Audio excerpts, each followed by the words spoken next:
It's nice to be back with you, to meditate with you. Here we are, already second month of the new year. I had this experience of entering the new year, like many people do, with sort of clarity and resolve and commitment and discipline.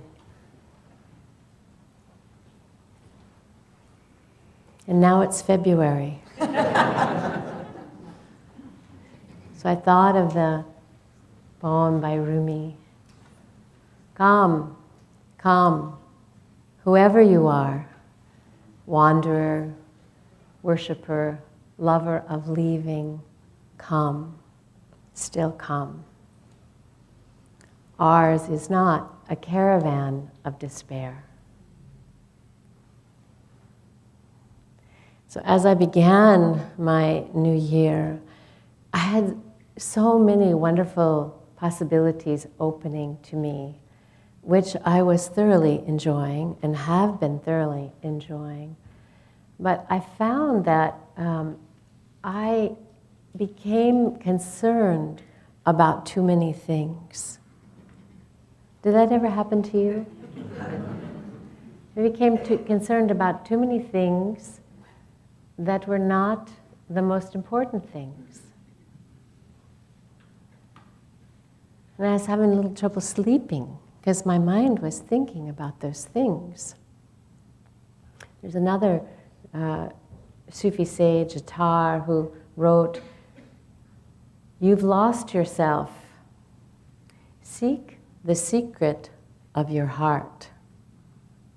You've lost yourself. Seek the secret of your heart. So whenever we get caught up in the mind's drama,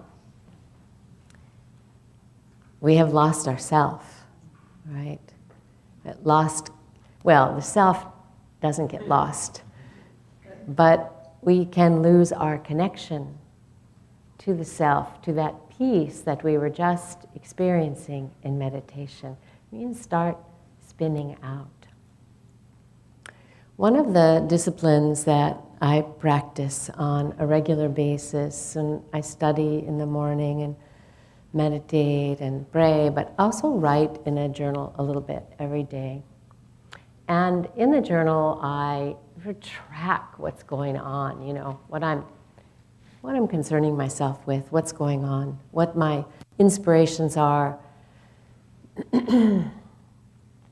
And at this particular time, I was writing about being concerned with too many things. And one of the things I like about writing like that is many times a spontaneous thought will come. So I just write it down. So I was writing about this sense of, being overly concerned about things that were not that important, really. And then I wrote the phrase, "I will take up love's discipline,"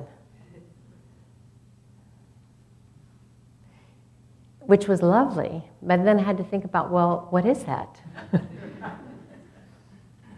And then under that I wrote, "Taking care to care about what matters most." Taking care to care about what matters most. That's a good exercise, isn't it? Then, of course, I wanted to think about, well, what matters most? There are many things in my life that are important, that I care about. But for all of us, I think it's a good question to ask. What matters most? There are many things that we can do, there are many things we can accomplish in life, and they're important things, but perhaps they're not what matters most. At the end of the day, at the end of our life, what would we say mattered most? I'm pretty sure that the answer is love. And the mystics of all the world's religions would agree. Well, I guess I should say I would agree with them. Not all the mystics would agree with me, but we're in agreement. Let's put it that way. The Christian Bible in Corinthians, a verse that's probably familiar to you. Chapter 13. Though I speak with the tongues of men and of angels and have not love, I am like a sounding brass or a tinkling cymbal. And though I have the gift of prophecy and understand all mysteries and all knowledge, though I am really bright, though I have insight into everything and all the scriptures, if I have all that, and even if I can see into the future, even if I have all that, and even if I have all the faith that could remove mountains and have not love, I am nothing. And though I bestow all my goods to feed the poor, and though I give my body to be burned and have not love, it profits me nothing.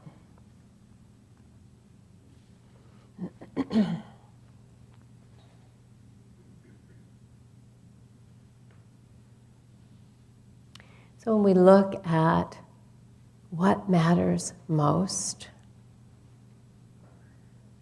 we want to be awake to the truth of our being, awake to the truth of life, awake to the truth that those who are awake love.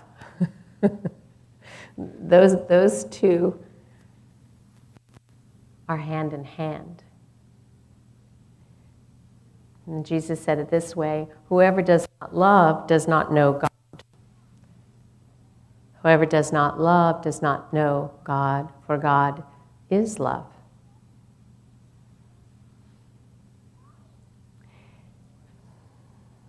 So when we think about what this quality, what this love is that the scriptures are pointing to, that the mystics are pointing to, and we read the yoga scriptures about love, about divine love, about spiritual devotion, it tells us that this love is supreme love, meaning that nothing is left out of it.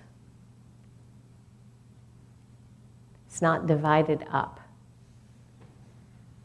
Nothing is left out of it. Nothing is withheld.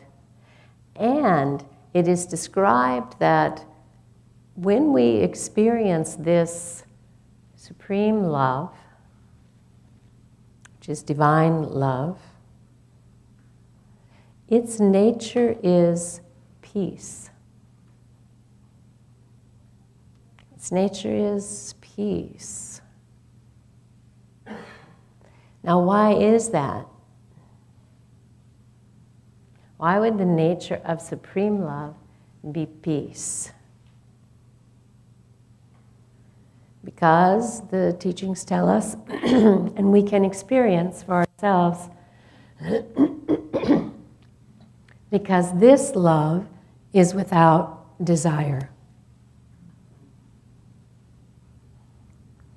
We have, we have love for things, for people. There's a sense of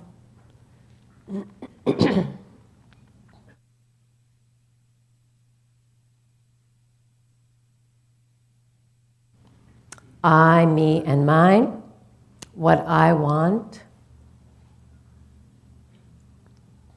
what I like, what I don't like. Then this supreme love, which is divine love, which embraces everything,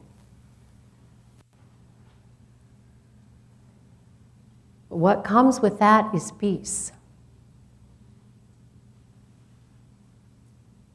And it comes by itself, by the way.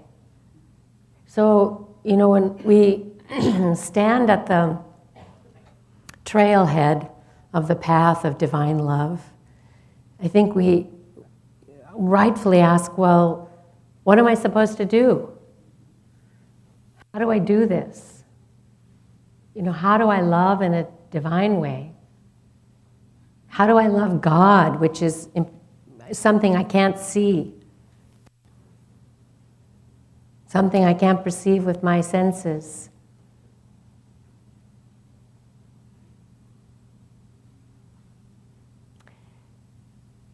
Love itself shows us the way to love.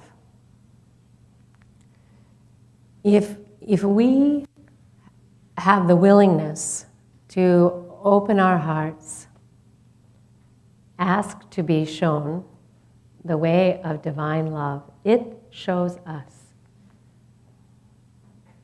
So I have a little story, me and the frog in my throat. Excuse me, I have a little story to tell you about what happened after that sort of spontaneous vow came.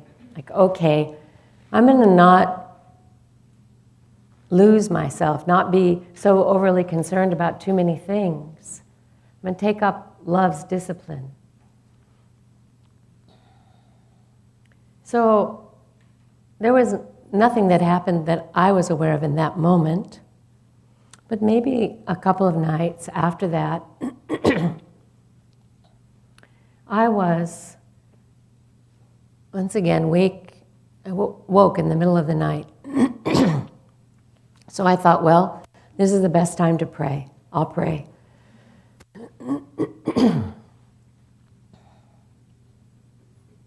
And I had been working with my affirmation for the year, my offering, my declaration.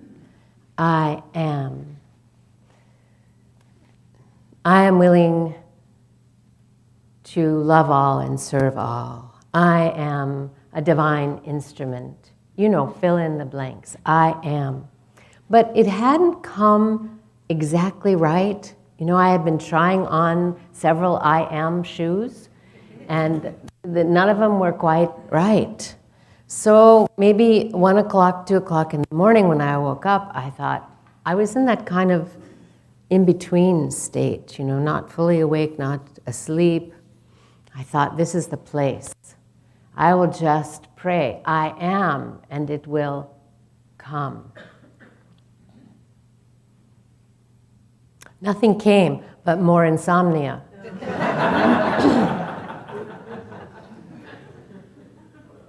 Finally, after this grappling, wrestling with I am, what to say in there that was exactly the right thing to say to lead me in the right direction, I let it go. I fell off into sleep. Following that, when I went to meditation in the morning,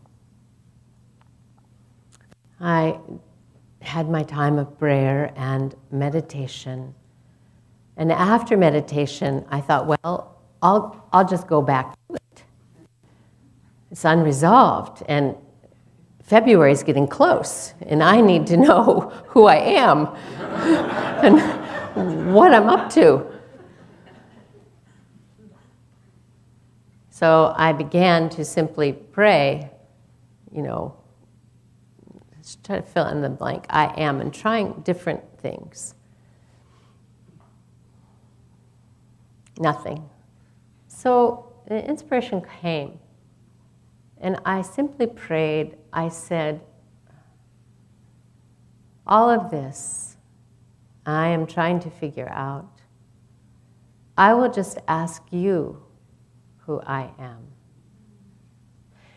And before I had time to think, which is how you know if your prayer is coming from a deep place and also if it brings you peace, those two things. Before I had time to figure it out, the words came to me, you are my beloved child.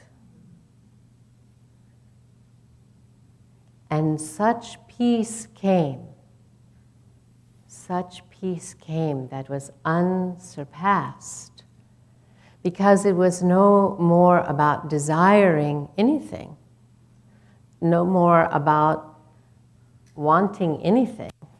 to be or to do or to have or to even express or even to know. It was simply, as you are beloved. So I offer that to you because I know it's the truth, and I know it's the truth about you.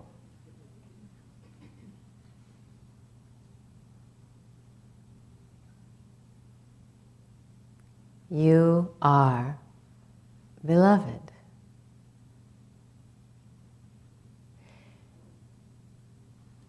I am not used to hearing that language.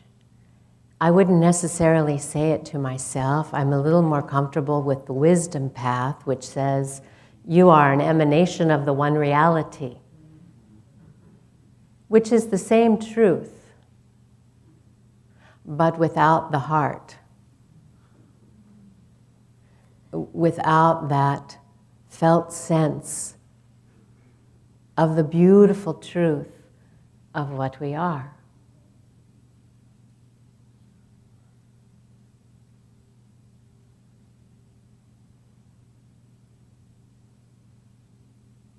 You are beloved. You are my beloved child. Meaning, you are an expression of what I am. You are an expression of what I am. And the scriptures say, God is love. So where does that leave us? Are we not love itself?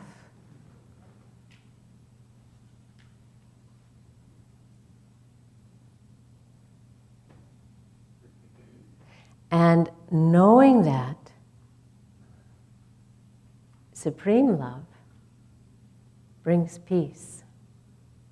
Brings peace to the mind, peace to the heart, peace to the body.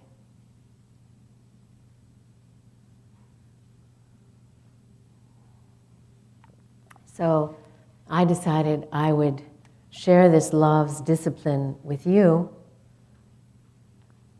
over the next few satsangs, and ask if you would consider taking up love's discipline with me. Yes. I have one taker over here for love's discipline.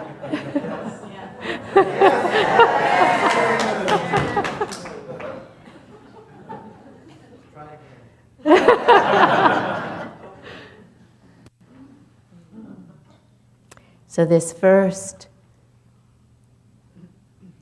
step of it is to take care, to care about what matters most. Meaning, whatever you are doing, make sure you are present to love. Whatever you are doing, make sure you are present to love. I could say you are present to God. But to say, make sure you are present to love, feels a little easier.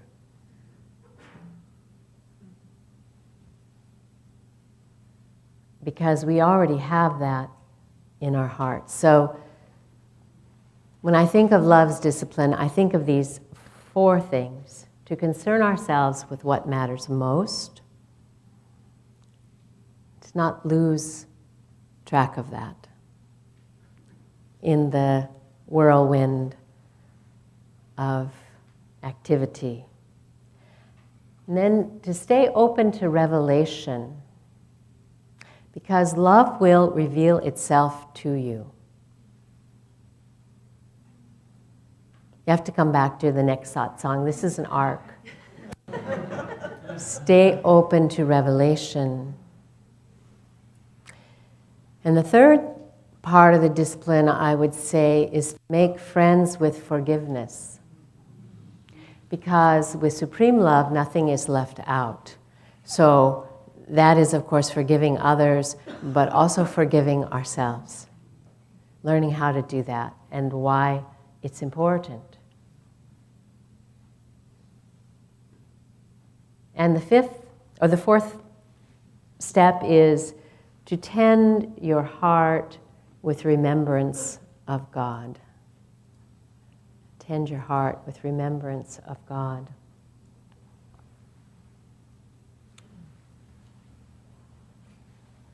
After I had that little prayer, that answered prayer, I came across a reading from Paramahansa Yogananda from 1934, an affirmation that he had written for his East-West magazine for February 1st. Paramahansa Yogananda wrote, "I will start each new day with the realization of my divine sonhood."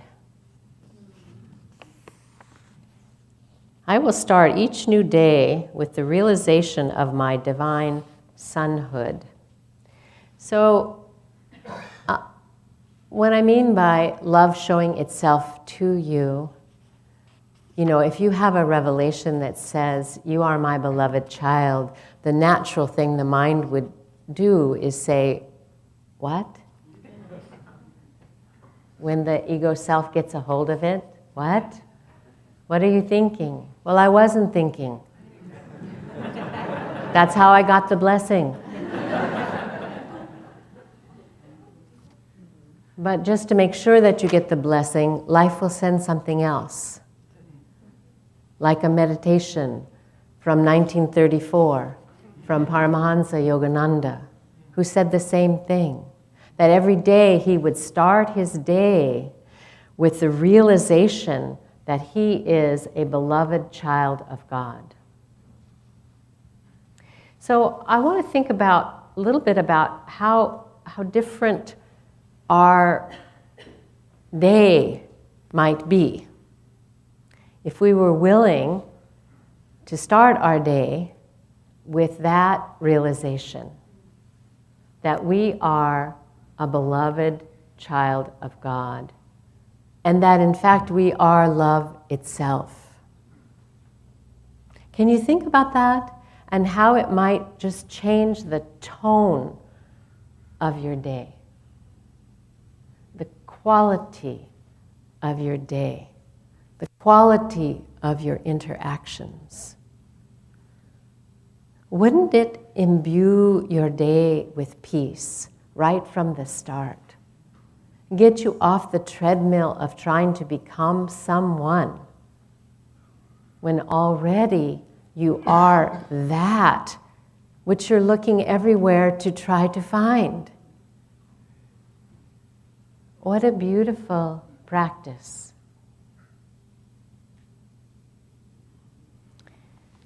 It is the nature of divine love to bring peace.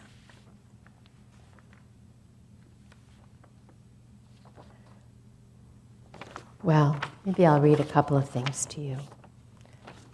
I can't resist reading the rest of that part in chapter 13 from 1 Corinthians that tells us kind of what it looks like. This is my adaptation of that segment from chapter 13. Love is patient and waits with awareness. It is kind and at peace with itself. Love is patient and waits with awareness. It is kind and at peace with itself.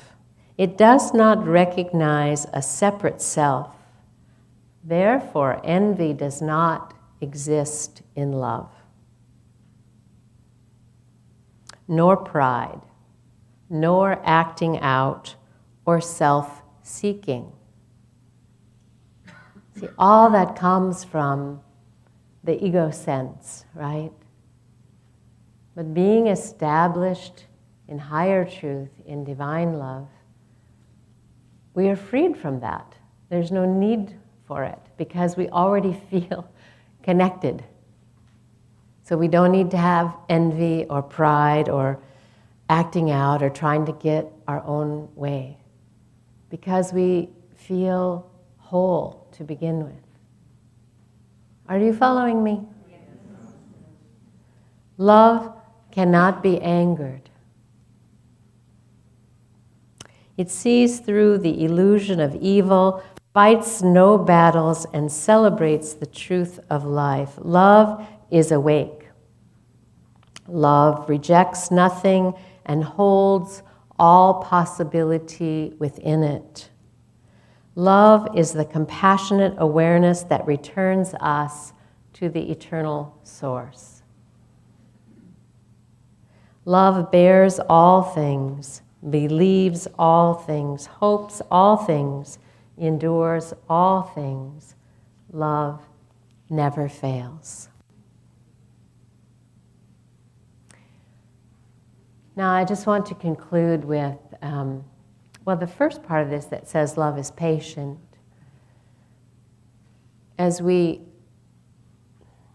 allow ourselves to take up love's discipline and let the mind sink into the heart, it requires us to become friends with mystery and friends with silence and friends without having to figure everything out, which the mind immediately wants to do. So we want to up our tolerance for serenity, to expand our tolerance for love and for peace, without letting ourselves try to run off with it and make something of it. So I'm going to leave the last words to Rumi. This is a poem from the book Radical Love, Teachings from the Islamic Mystical Tradition. It was edited by Omid Safi. So this is one of Rumi's poems, and it's called Say Nothing. Maybe I should stop there.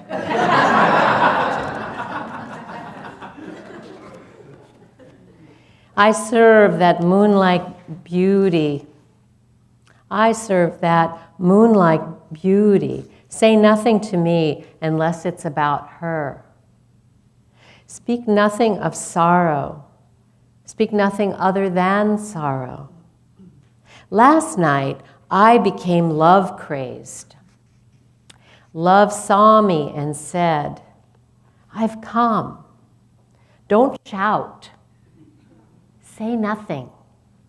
I said, love. I'm afraid of something else. Love said, there is nothing else. Say nothing. Let me whisper secrets in your ear. Say nothing. I said, what a beauty. Are you an angel or a human? Love said, not an angel, not a human. Say nothing. I said, what is this? Say it.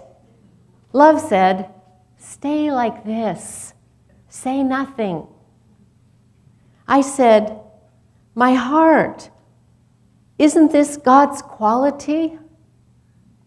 Love said, yes, my child, but hush. Say nothing.